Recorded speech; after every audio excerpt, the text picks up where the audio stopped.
Tentu saja transien listrik pada saat kita menganalisanya itu biasa terdiri dari berbagai parameter, berbagai fenomena yang ada di satu rangkaian, maka ketika pemodelan kita seringkali perlu melakukan superposisi.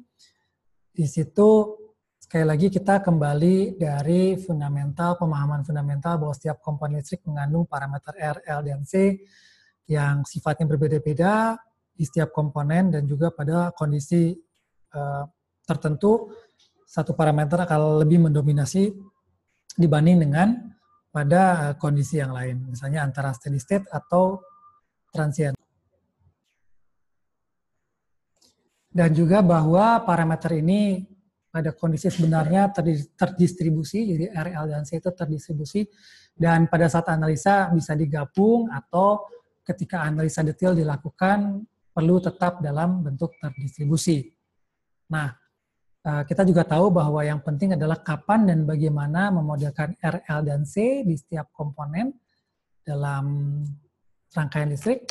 Dan pada dasarnya ada 3 tipe dasar rangkaian listrik dengan parameter gabungan. Tentu saja hubungannya ketika R dengan C, atau R dengan L, atau L dengan C. Jadi ketika R dengan C, sekarang ada faktor E pangkat min T per RC, pada saat RLE pangkat min RT per L, dan LC adalah E pangkat CT over akar LC plus minus E pangkat minus CT over akar LC. Jadi di sini kita lihat bahwa ada komponen yang sifatnya eksponensial, ada yang sifatnya berosilasi. Ketika ada komponen imajiner J di situ.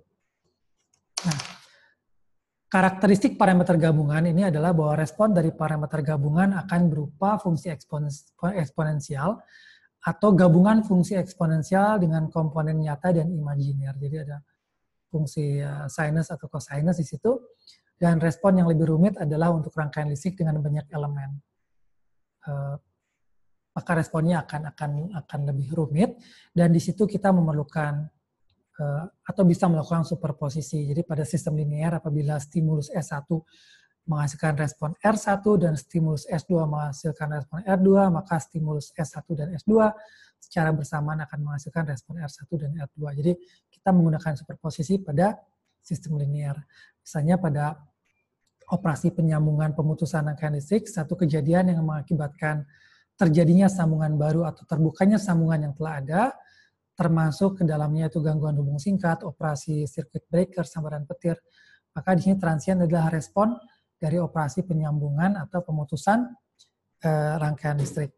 Dan contoh superposisi dalam operasi sambungan pemutusan rangkaian adalah misalkan di sini E itu sumber tegangan, Z1, Z2 adalah impedansi, dan terjadi pembukaan saklar, maka kita lihat bahwa arus I1 itu adalah A sin omega T minus V, dan I2 adalah negatif A sinus omega T minus V dengan U T minus V.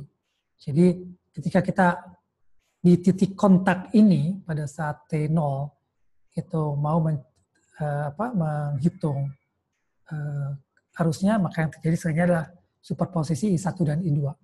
Sehingga kita peroleh ini waktu, contact path, sementara ini adalah I1 superposisi dengan I2, maka ini yang kita dapatkan.